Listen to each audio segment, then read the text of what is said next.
ઝબકીને માં જાગ્યા. હાલ વાહિદું કલમ હાથમાં હાવણો લીધો. ધીરે ધીરે માં જશોદા એમ કહેવાય ગાયુંનું વાહિદું કરે છે. અને દ્વારકાધીશે આપણા ગોપાલે એ નંદરાએ જશોદાના બાળે વિચાર કર્યો કે એકલી છે હવે મળી લઉં. અને મારે કેવું કેમ હું ગોકુળ મૂકું છું અને હું ક્યાં મોઢે કહું મારે વિદાય લેવી કેમ આની પાસેથી. પણ એકલી છે હાલ મારી માને મનાવી લઉં. અને ધીરે ધીરે ડગલા માંડ્યા. અને માં જશોદાનો છેડો પકડ પાલવ પકડ. માં એ માં હું બોલે મૂકી દે. માં કરી માં મૂકી દે મારો છેડો. માં ઊભી તો રે. નથી ઊભું રહેવું મારે. આખી રાત માધવ હોતી નથી. માં મારે કામ છે તારું. હવે ન ઊભી રહે તો તને મારા હમ છે. મારા હમ છે એ પૂરા ન થયા સાહેબ. તે ગળું રૂંધાણું કૃષ્ણ ગંભીર બન્યા. મારો ગોપાલ ગંભીર નાથ મારે હાવણો પડી ગયો. નામ જા નારાયણ ને હામું માં ફરી આમ. કૃષ્ણની આંખમાં શ્રાવણ ને ભાદરવો જાય છે. માં જશોદાએ કૃષ્ણનું આવું ચિત્ર પહેલી વાર જોયું કે ગોપાલ આવો ગોવિંદ હું બધું સહન કરી શકું તારા મોઢાની ગંભીરતા સહન ન કરી શકું. એમ કરીને ગોઠણિયા ભરી માં થઈ અને ગાલ પકડ્યા. ગોપાલ મને માફ કરી દીકરા. શું થયું બેટા? કૃષ્ણ કાંઈ બોલતા નથી. અને મારે કહેવું શું હવે? શું થયું મારે કેમ કેવું? પણ જ્યારે સરસ્વતી કૃષ્ણને મદદ કરતા હોય બાપા માં શું બોલ્યા ખબર? આ તો ગોપાલ હવે તું નાનો નથી ને એટલે કહું કે હવે તારે આવા તોફાન ન કરાય. હવે તું નાનો નથી એટલે કહું તને. એ નાનો નથી કીધું કૃષ્ણને મદદ મળે છે. માં હવે પરિસ્થિતિ એવી થઈ. માં કૃષ્ણ ના આહુડાલું છે કૃષ્ણ માં ના આહુડાલું છે. આનું નામ ભક્તિ. રામ ભરત ભરત કરે, ભરત રામ રામ કરે. સુદામા કૃષ્ણ કૃષ્ણ કરે, કૃષ્ણ સુદામા સુદામા કરે. ક્યાં ગયો મારો ભામણ? ક્યાં ગયો મારો ભામ? કૃષ્ણ આહુડાલું છે જશોદા. માં સાચું કે ખરેખર હું મોટો થઈ ગયો? કા બેટા તું મોટો થઈ? હજી એકવાર કે ખરેખર માં હું તને મોટો લાગુ છું? હા ગોપાલ હવે તું મોટો છો. ત્યારે કૃષ્ણ કહે છે કે તો માં કે હવે હું મોટો થઈ ગયો હોઉં તો મારે મારી માં દેવકીને જેલમાં છોડવા ન જવું જોવે. મારી જન્મ દેનારી જેલમાં બેઠી માં હવે શું બોલે જશોદા? સાબાજ કાનોડા સાબા. તને કરોડ દિવાળીઓ માતાઓ, તને કરોડ દિવાળી. દુખિયાનો બેલી થા બા. સમય આવી ગયો ગોપાલ. હા માં કાકા અક્રૂર મને તેડવા આવ્યા છે. એનો સન્નાટો છે ગોકુળમાં. ઉતારે કાકા છે. સવારમાં હું ને દાવ ભૈયા જાય છે.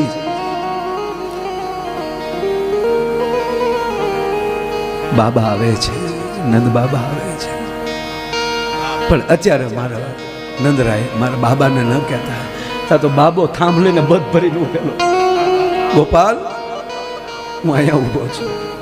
જશોદા મૂકી ગયો હવે એને. હવે મોટો થઈ ગયો. હવે આપણા હાથમાં નહીં રહી. એમ કરીને નંદરાયે દોટ દીધી. એ નંદ બાબા જશોદા અને કૃષ્ણ આમ ત્રણેય આમ કહેવાય પ્રભાતના પોરબાઈ ભેટીને ઊભા છે. કૃષ્ણના માથા ઉપર માં જશોદાના નંદરાયના બેના હાથ આમ રહી ગયા છે. બેને બધ ભરીને કૃષ્ણ ઊભા છે. રહ રહ રોવે છે ગોપાલ. હવે જોજો એ બેયની વચ્ચેલી આમ ધીરે ધીરે હાથ હેરવતો કૃષ્ણ કાકા દહક ડગલા કૃષ્ણ પાછળ વયા જાય છે. પહેલું વેલું વિરાટ રૂપ પાછું દેખાડ્યું હોય ને તો એ નંદ રાજા અને માં જશોદાને દેખાડ્યો છે. સવારમાં કેમાં થોડીક વાર પૂરતી ભૂલી જાઓ કે તમારી સાથે ગાયુંનો ગોવાળ ઉભો છે. મેં તમારું ઋણ ખાધું છે, તમારા ખોરડે મોટો થયો છું, અને માગી જો માં જશોદા, માગી જો નંદરાય. આવું માગતા આવડે ને એને ખોરડે જશોદા, એને ખોરડે કૃષ્ણ. અમે માગીએ પેલું તો ઈ માગીએ હતો આવડો નવડો થઈ જાય, જેવડો હતો ને એવડો થઈ જાય. આવો ને એક ભાઈ મને પૂછેલું, મને કે નારાયણી સેના કૃષ્ણની સેનાની સામે કેમ રહી? તો ત્યારે મને એવો અર્થ આવ્યો કે ત્યારે યાદ હોય કીધું છે કે અમે તારી મોરલીના અમે ભૂખ્યા છે. હવે તારે જોવું છે આમાં હજી સૂર પડ્યા, મુખ સુદર્શન તારું, અને શિરીન જોઈ લે આમાં તારી સિવાય બીજું કાંઈ પીડ્યું હોય તો. આ તો તારી લીલા છે એટલે તું કેમ અમે રમતા જાય.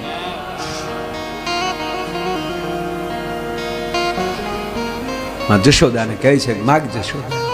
માં કહે છે તમે વાહિંદા કરતા કરતા તને ભજ્યો ને એટલે તું હુંડલામાં આવ્યો. અમારું ભજનનું સાધન જ હુંડલો હતો, એટલે તું હુંડલે આવ્યો છે, એટલે અવડો થઈ જાય. અને ગોપાલ માગવાની વાત કરતો હોય, પણ મેં તને ધવરાવ્યો છે, મેં તને ઘોડિયામાં રાખ્યો છે, એટલે હું માતો છું ને. એક મા તરીકે તને ખૂબ આશીર્વાદ આપું. જટ જાઓ, કંસનો સહાર કરો, માં દેવકીને વસુદેવને છોડાવો. અને હવે જો માગવાની વાત કરતો તો માગીએ એટલું તું આપીશ તો સાંભળ કૃષ્ણ, તું મથુરાનો રાજા થાવ. અને મથુરાના રાજા થાવ પછી તમારે દાસ દાસીની તો જરૂર પડશે ને ગોપાલ. તો સાંભળી લે કૃષ્ણ, દાસ દાસીની જરૂર પડે તો મને નંદ બાબાને બેયને બોલાવી લેજે. અમે તારા દાસ થઈને રહેશું, કોઈને નહીં કહી કે અમે એના પાલક માવતર છીએ. અમે તારા દાસ થઈને રહેશું, પણ તારી વગરના અમે જીવી નહીં શકાય. ઈ મથુરાના રાજા ત્યાં છો,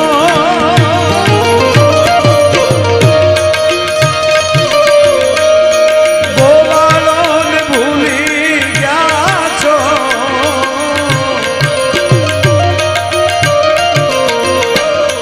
માને તીને મોને ગયા છો રે,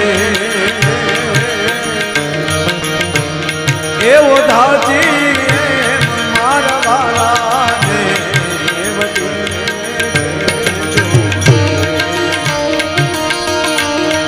માને તો મનાવી દેજો રે, મારા વાલાને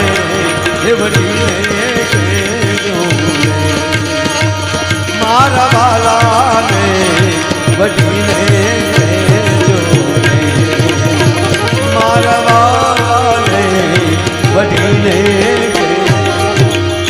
એવા જે વાલાને વઢીન કરવા જ પ્રેમ કરીને એની હારે વાતું કરવાનું આવું ભાગવતનું રૂડું આયોજન. તમારી મેં એક્ઝેક્ટ 3 કલાક ને 2 મિનિટ લીધી છે. કેમ 3 કલાક વહી ગઈ કાંઈ ખબર ન રહી, કારણ કે મેં 10 ને 18 મિનિટે, એટલે કાંઈ તમારો ટાઈમ લખવા માટે નહીં, પણ એક અમને ટેવું હોય ચાલુ કરતા કેટલું લેવા. પણ એ ઘડિયાળમાં જોયું ત્યારે મને ખબર પડી કે 3 કલાક થઈ ગઈ તમારે, અને એ વાતું કરતા કરતા. નક્કી હરિદ્વારને આંગણે આવો રૂડો જે અવસર રામ પરિવારે કર્યો છે, હું એને ખૂબ ખૂબ ધન્યવાદ આપું છું.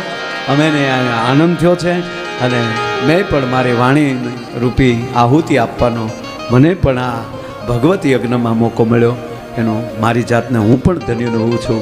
અને એમાંય ભગાભાઈ જરાય રૂડું નથી લગાડતો, પણ આ મોભીઓ તમે બેઠા છો, મારો આખો આહિર સમાજ, આનાથી બીજા મોટા મારે ક્યાં લેવા જવા છે? હે નજુભાઈ, અમારો આખો સમાજ બધા બેઠા, બસ એમની સામે મારે પણ 3 કલાક બોલવાનો મને મોકો મળ્યો. કાંઈ હું થાકું નહીં. હજી તમે કહો 5 કલાક આમણામ હળંગ હાલે, 7-7 કલાકના તો રેકોર્ડ, એટલે રેકોર્ડ તો શું હોય, પણ આ દાખલા છે કે હમણાં હાલતો હોય. એટલે અમેરિકા જઈએ તો એ લોકોને માઇન્ડ મોકો મળતો હોય ને, એમાં તો સાલુમાં હોલના પૈસા ભરી આવે. હોલવાળાને કહે કે ચલો હાલશે તો બીજો કોઈ પ્રોગ્રામ નથી ને તક ના તક તો હાલ્યો પાછા આપીએ ત્યાં હોલમાં તો હાલે એમ તો એ આનંદ કરતા હોય છે એમ અહીંયા પણ સવારમાં કથા છે કેન્દ્ર કથા છે એટલે જો સવારમાં કથા ન હોય પૂર્ણાવતીને વળતદી રાખ્યું હોય તો સવારે ખેંચી લઈએ આમ અને આમ હાડા પાસે સીધા હરકી પોડીમાં પાછા ગંગામાં ધૂપકા નાખીએ હા એટલે આનંદ જ કરીએ પણ સવારમાં કથા છે અને એ કથા કેન્દ્ર છે આપણું અને આવું રૂડું કાર્ય હું ખૂબ ખૂબ ફરીવાર ધન્યવાદ આપું છું તમારા આખા રામ પરિવારને ને સગા સણીઓ બધા આવ્યા છો અને જમાયોને ખાસ કાલ ફુવાઓને બધાને આખા મંડળને તમારા ત્રિપાખી મંડળ જમાય ફુવા અને બનેવીઓ કાલે તમારે જાન લઈને આવવાનું છે તમે જેમ તૈયાર થઈને આવ્યા હતા એમ તમારે કૃષ્ણ પરમાત્માને કાલે તૈયાર કરવાનો છે કારણ કે એ માધવપુરનો માંડવો જાદવ કુળની જાન પરણે રાણી રૂક્ષ્મણી હવારમાં તોરણ આવશે ભગવાન એટલે આવતીકાલે રૂક્ષ્મણીના વિવાહ છે એમાં બધા ભાવથી એમાં આનંદ કરશો તો મારા શબ્દોને વિરામ આપું છું આપ બધાના ચરણોમાં કોટી કોટી વંદન ભગવાન દ્વારકાધીશના ચરણોમાં કોટી કોટી વંદન સાથે અસ્તુ જય શ્રીરામ બોલીએ દ્વારકાધીશ ગંગા મૈયાની ઓડાવ માતની ચામુંડા માતની अपने अपने मात पिता की गणपति मात की કેમ ગણપતિના માતા ભવાની ભગવતી એટલે આપણા બધાના કુળદેવી બોલ કુળદેવી માત નમઃ પાર્વતી પતિ હર હર મહાદેવ હર હર ગંગે હર હર નર્મદે હર હર જટાશંકરે હર હર હર મહાદેવ ભારત માતા કી આભાર ધન્યવાદ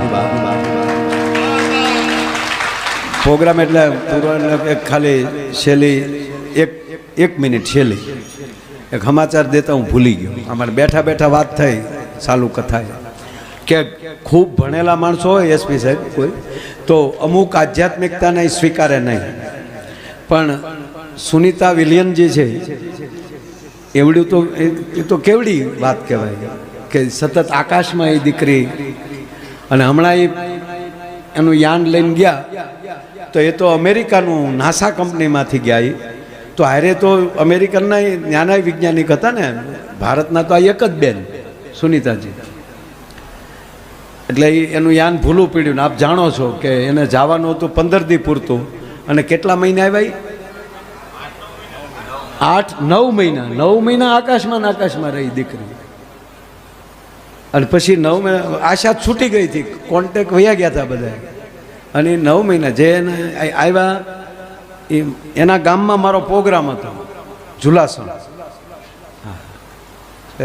ત્યાં મને પ્રોગ્રામ ન કરી શક્યો આપ જાણો છો બધા મને છે હૃદયની તકલીફ થઈ અને એ પછી બેન આવ્યા મને યાદ છે ટૂંકમાં એના ગામના પ્રોગ્રામ પછી એ આવ્યા પછી એને થોડાક દિવસ એને હોસ્પિટલમાં રાખ્યા કારણ કે બધું હાથ પગ ને બધું ઓલું થઈ ગયું હતું પણ એ જેવા સ્વચ્છ થયા પછી એને પૂછવામાં આવ્યું કે તમે એટલા દિવસ ત્યાં કર્યું શું 9 મહિના તમે કઈ રીતે ભૂલા પડ્યા તાકે એ અમને ખબર નથી રહી અમારા યાનને ઉલ્કાઓ લઈ ગયા આકાશની ઉલ્કાઓ એવું કીધું ઉલ્કાઓ લઈ ગયા અને અમને બધે ફેરવ્યા એને અમારું કનેક્શન તૂટી ગયા બધે અને છેલ્લે અમારા યાનને ઉલ્કાઓ તોડતા હતા આ ભારતની દીકરી એટલા ઊંચાઈએ પહોંચેલી કહે છે અને પછી એમ હતું કે હવે તો આપણે શેના જીવીએ અને એ કે હું એક જ એવી હતી કે હું એક ભવાનીને ભગવતીને યાદ કરું અને મેં ભવાનીની પ્રાર્થના કરી દીકરીઓને કહું રામાયણમાં ભવાનીની સ્તુતિ છે એ સ્તુતિ જે દીકરી કરતી હોય એ જિંદગીમાં દુઃખી ન થાય એ સ્તુતિ કરી દીકરી સુનિતા વિલિયને અને કહેવા ગયો ભવાની હાજર થઈ આવું એણે કીધું અને દેવદૂતોએ સાહેબ આ હકીકત આ કોઈ મને રૂપાલા સાહેબે હમણાં અમે અમારું શૂટિંગ હતું ને કીધું, અને એ દીકરીએ નાસાને કીધું કે હવે મારા યાનનો રૂટ તમે જુઓ. આમાં અમે ત્યાં જોયું અને ઉલ્કાઓને દેવદૂતોએ ઉલ્કાઓ તોડી અને પરાજિત કર્યા. અને જ્યાં સુધી અમે પેસમાં ન આવ્યા ત્યાં સુધી મેં નહીં, આ જે મારી સાથે હતા એણે આ ચિત્ર જોયું. કેવલ એકલી હું નથી કહેતી, આ મારી હારે આખી ટીમ છે, એ લોકોએ જોયું અને એ લોકોએ હા પાડી કે હા અમે નજરે જોયું. અને જ્યાં સુધી પેસમાં ન આવ્યા ત્યાં સુધી અમને આ ચિત્ર અમારી નજર સામે દેખાતું રહ્યું. પેચમાં આવી ગયા, અમને રૂટ છેલ્લે એણે દેખાડ્યો, દેવદૂતોએ અમને પૃથ્વીનો રૂટ દેખાડ્યો. સાહેબ આ એટલી ઊંચાઈએ બોલેલી વ્યક્તિ તો આધ્યાત્મ જગતને ક્યાં લઈ જાય એ નક્કી નથી. તો આપણે બસ ભગવાનને પ્રાર્થના કરીએ કે મારા બાપ કાયમ અમારી ભેરે રહેજો, એવી દ્વારકાધીશને પ્રાર્થના સાથે મારા શબ્દોને વિરામ આપું છું. અસ્તુ. જય શ્રી રામ, જય દ્વારકાધીશ.